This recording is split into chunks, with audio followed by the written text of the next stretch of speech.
Bhojpuri film industry के superstar power star Pawan Singh वैसे तो चर्चाओं में रहते हैं अपने संगीत को लेकर, अपनी फिल्मों को लेकर, लेकिन इन दिनों चर्चाओं में रहने की एक नहीं कई वजह है। जहां चर्चा का एक विषय है कि क्या राज्यसभा उन्हें भेजा जा सकता है, तो दूसरा एक विषय ये भी है कि क्या पवन सिंह और ज्योति सिंह के जो विवाद का मामला है, ये विवाद आसानी से सुलझ जाएगा या फिर पवन सिंह को वो करना पड़ेगा जो कोर्ट कहेगी। क्योंकि हाल ही में ज्योति सिंह का स्टेटमेंट आया था जिसमें उन्होंने एलिमनी की बात की थी। इस मामले में एक बड़ा अपडेट आया है, जो सुनवाई है वो होनी है पटना में कोर्ट के अंदर। तो क्या जो कोर्ट है अगर वो फैसला सुनाती है और ये फैसला ज्योति सिंह के हक में रहता है, तो क्या ये पवन सिंह के लिए बड़ा झटका रहेगा या फिर सुनवाई की तारीख आगे बढ़ जाएगी? इसी मुद्दे पर आज हम बात करेंगे और बातचीत करने के लिए हमारे साथ हमारे खास सहयोगी अमन सर इस वक्त जुड़े। सर बहुत बहुत स्वागत है इस प्रोग्राम में आपका। सर, ज्योति सिंह और पवन सिंह का ये जो मामला है, ये मामला बहुत पुराना है, बिहार विधानसभा चुनाव से पहले का है। ज्योति सिंह ने तमाम कई गंभीर आरोप पवन सिंह पर लगाए हैं कि शादी कर ली है, एक साथ रहे हैं लेकिन छोड़ दिया, अपनाने को तैयार नहीं है। और अब सर एलिमनी की बात हो रही है। खबर अभी हाल ही में सामने आई थी कि ज्योति सिंह जो है वो 1-2 करोड़ रुपए की बात कर रही कि उन्हें एलिमनी के तौर पर चाहिए। इस मामले में भोजपुरी फिल्म इंडस्ट्री की एक बड़ी एक्ट्रेस हैं, उन्होंने एक बड़ा बयान दिया। अक्षरा सिंह ने उन्होंने कहा कि 10 करोड़ रुपए भी कम रहेंगे। सर कैसे देख रहे हैं कि भोजपुरी इंडस्ट्री से जहां ज्योति सिंह को बड़ा सपोर्ट मिल रहा है, तो पवन सिंह पर तमाम सवाल दागे जा रहे हैं?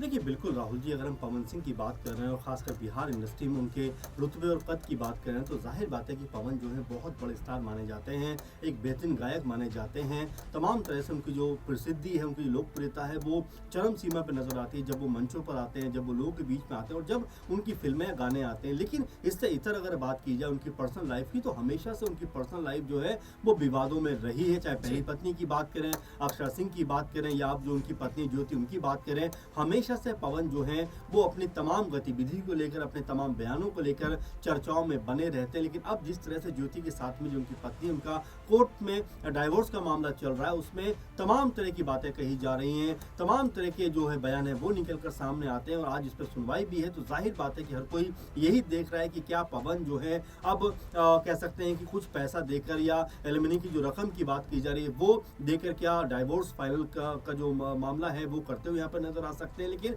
उससे अगर अलग हटके हम देखें, अक्षरा सिंह जो जिनका नाम लगातार पवन सिंह के साथ में कई सालों तक जुड़ा रहा, वो जिस तरह से एक बात कहती हुई नजर आती है कि भाई ऐसे आदमी से 2-3 करोड़ नहीं, कम से कम 10 करोड़ भी अगर लिए जाए तो वो भी कम रहेगा। क्योंकि जिस तरह का उनका व्यवहार रहा है, जिस तरह का उनका तौर तरीका रहा है, क्योंकि आपने देखा कि जब पवन सिंह दिल्ली आए थे चुनावों के ठीक आसपास, बिहार चुनाव की बात कर रहे हैं, उस समय ज्योति जो है वो उनके घर पहुंचती हुई दिखाई पड़ी थी और उनको दरवाज़ा उनके लिए नहीं खोला जा रहा था और तमाम तरह की बातें वो कहती हुई दिखाई पड़ी थी कि देखिए किस तरह से मुझे परिवार से अलग किया जा रहा है। क्योंकि कोर्ट में ये मामला है, कोर्ट क्या फैसला करता हुआ दिखाई पड़ सकता है, उस पर नजरें जरूर सबकी लगी हुई। लेकिन पवन सिंह का जो रुख रहा है उसको लेकर कहीं ना कहीं लोग तरह तरह की बातें करते हुए नजर आते हैं कि आखिर पवन सिंह जो है वो रिश्तों में टिक क्यों नहीं पाते, क्यों उनके रिश्ते आगे नहीं बढ़ पाते, क्यों रिश्ते उनके आगे नहीं चल पाते। और ज्योति ने भी जिस तरह के आरोप लगाए हैं उसको लेकर भी पवन जो है कहीं ना कहीं घिरते हुए दिखाई पड़ रहे हैं। तो देखिए, भोजपुरी फिल्म इंडस्ट्री के ये बहुत बड़े कलाकार हैं और मैं अपने दर्शकों को बता दूं कि पवन सिंह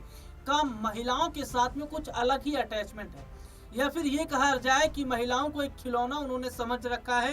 एक को छोड़ा दूसरे को रखा, फिर उसको छोड़ा फिर तीसरे को। क्योंकि अभी हाल ही में देखने को मिला था कि एक स्टेज पर एक हरियाणा की सिंगर थी, उनके साथ में वो अभद्रता करते, अश्लीलता करते नजर आए थे, बाकायदा तस्वीरें कैप्चर हुई थी।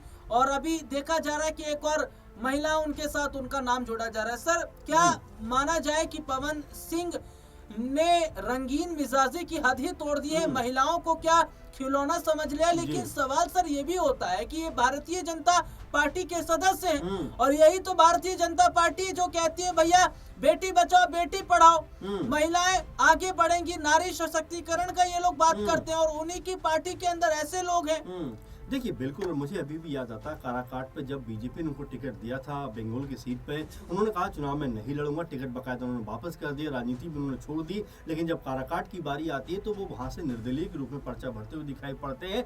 शायद उनको एक गुमान रहा होगा, शायद ये उनको एहसास रहा होगा कि भाई मेरी जो लोकप्रियता है और जितना मैं मशहूर हूँ, जितना मकबूल हूँ, उसका मुझे फ़ायदा मिलता हुआ दिखाई पड़ेगा। लेकिन बुरी तरह से पवन सिंह की हार वहाँ पर हुई थी और यही कारण है कि पवन सिंह को अपने बारे में पता लग गया होगा कि देखिए, हीरो होना एक अलग बात है, फिल्म में अपनी कलाकारी करना एक अलग बात है, लेकिन जब राजनीतिक आप क्षेत्र में जाते हो तो वहाँ आपको जीत जो है वो जनता के तमाम कह सकते हैं पैरामीटर पर खरा उतरने के बाद ही मिलती हुई दिखाई पड़ती है। और जनता ने जवाब दिया कि भाई अभी आप हमारे लिए तैयार नहीं हो, चुनाव में वो हार जाते हैं। अब यहाँ पर जिस तरह का जिक्र आपने किया कि जिस तरह मंचों पर वो नजर आते हैं, बिल्कुल जाहिर बात है, एक बार नहीं कई दफा ऐसा लगा है, ऐसा देखने को मिला है कि जब वो अभद्रता की सीमा जो है वो पार करते हुए नजर आते हैं, कई बार उनको इसका जो है खामियाजा भी भुगतना पड़ता है। कई बार ऐसा भी हुआ है कि मंच पे ही वहां पर आपस में तनातनी का माहौल बनता हुआ नजर आया खेसारी लाल यादव के साथ में। तो आप देखिए किस तरह का उनका नोक-झोंक जो है जो बहुत अलग लेवल पर चली जाती है। तो पवन सिंह को लेकर लगातार ये बात कही जाती है कि वो कह सकते हैं कि जब मदिरा का इस्तेमाल कर लेते हैं, जब वो शराब पी लेते हैं, तब भी उनका जो होशो हवास है वो कहीं और दिशा में जाता हुआ दिखाई पड़ता है। तो ये पवन सिंह है जो अपने बयानों को लेकर, अपनी एक्टिविटी को लेकर चर्चाओं में रहते हैं, और चर्चाओं में नहीं बल्कि गलत चीज़ों को लेकर चर्चाओं में रहते हैं, जिससे उनका जो कद मजबूत होना चाहिए था कई जगह ऐसा लगता है वो कमजोर होता हुआ दिखाई पड़ता है। जी, तो यहाँ पर देखिए भोजपुरी फिल्म इंडस्ट्री के जो पावर स्टार पवन सिंह है, लोकप्रियता इनकी कम नहीं है और किस तरीके से हम देखते हैं कि लोकप्रियता के मामले में इन्होंने राजनेताओं तक को पीछे छोड़ दिया। और यही वजह है कि इनकी फैन फॉलोइंग को देखकर बीजेपी ने इन्हें अपने साथ मिलाया। क्योंकि सर जैसा कि काराकाट की बात कर रहे थे, काराकाट में जब निर्दलीय चुनाव उन्होंने लड़ा था, चुनाव नहीं जीत पाए थे, लेकिन बीजेपी को बड़ा नुकसान उन्होंने पहुंचाया था और यही डर इन्हें बिहार विधानसभा चुनाव में था। इसीलिए इन्होंने चुनाव से पहले पवन सिंह को अपने साथ मिला लिया, जिसका फायदा इन्हें हुआ भी। लेकिन सर एक चर्चा ये भी चल रही है कि उन्हें राज्यसभा भेजा जा सकता है। क्या लग रहा है सर, क्या राज्यसभा भेजकर पवन सिंह को एक बड़ा तोहफा बीजेपी की तरफ से दिया जा सकता है? देखिए, बिल्कुल जो बात आपने कही कि देखिए महिला सुरक्षा की बात खूब होती है और होनी भी चाहिए, लेकिन जिस तरह से वहाँ पर कह सकते हैं नजर आना चाहिए वो तस्वीर नजर नहीं आती है। और जैसा पवन सिंह के बारे में हम लोग चर्चा भी कर रहे हैं, किस तरह से वो कह सकते हैं कि इल्ज़ाम उनके ऊपर लगते रहे हैं और कई बार तो ऐसा लगा है कि वो हदें अपनी पार करते हुए नजर आते हैं। लेकिन उसके बावजूद भी अगर बीजेपी की तरफ से एनडीए गुट की तरफ से अगर उनको राज्यसभा भेजा जाता है तो सवाल उठना लाजमी सी बात है कि एक तरफ तो आप बेटियों की सुरक्षा और संस्कारों की बात करते हैं, दूसरी तरफ आप ऐसे इंसान को राज्यसभा भेज रहे हैं जिनके ऊपर पहले ही कई तरह के आरोप लगे हुए, उससे पहले ही कई ऐसे बदतमीजी और तमाम जो है उनका ऊपर जो एक कह सकते हैं व्यवहार होता है उसको लेकर तमाम तरह की बातें कही जाती हैं। तो ऐसे शख्स को अगर राज्यसभा भेजा जा रहा है तो उसमें भी बीजेपी को ध्यान रखना चाहिए, जो भी संबंधित पार्टियां उसको ध्यान रखना चाहिए कि इंसान का कैरेक्टर कैसा है। क्योंकि पवन सिंह के ऊपर एक नहीं कई लड़कियों ने, कई महिलाओं ने आरोप लगाए हैं और कई बार तो वो हदों से पार करते हुए दिखाई पड़ जाते हैं, जिसको लेकर भी उनको आलोचनाओं का सामना करना पड़ता है। वैसे में पार्टी को ये सोच समझकर तय करना चाहिए कि किस नाम को वहां पर भेजना चाहिए, कौन वो नाम है जो इसके साथ में जस्टिस करता हुआ नजर आएगा। क्योंकि जिसके ऊपर पहले से इसी तरह गंभीर आरोप हो, मेरे ख्याल में उससे इस तरह के बड़े पदों पर भेजने से पहले तमाम बार सोचना चाहिए और मेरे ख्याल से तो बचना चाहिए। जी, अब यहाँ पर देखना होगा कि क्या जो कोर्ट का फैसला आता है वो क्या ज्योति सिंह के लिए ठीक रहेगा या पवन सिंह के लिए, या कोर्ट की तारीख को आगे बढ़ा दिया जाएगा। अब एलिमनी की बात है, क्या वो अगर नहीं देंगे पवन सिंह तो क्या पवन सिंह को जेल भी जाना पड़ सकता है, क्या गिरफ्तारी भी होगी? ऐसे तमाम सवाल हैं जो फिलहाल अभी इस वक्त खड़े हो रहे हैं। तो आने वाले वक्त में ही देखना होगा कि आखिरकार इन सवालों का क्या जवाब मिलता है। फिलहाल इस प्रोग्राम में इतना ही। मुझे और सर को इजाजत दीजिए।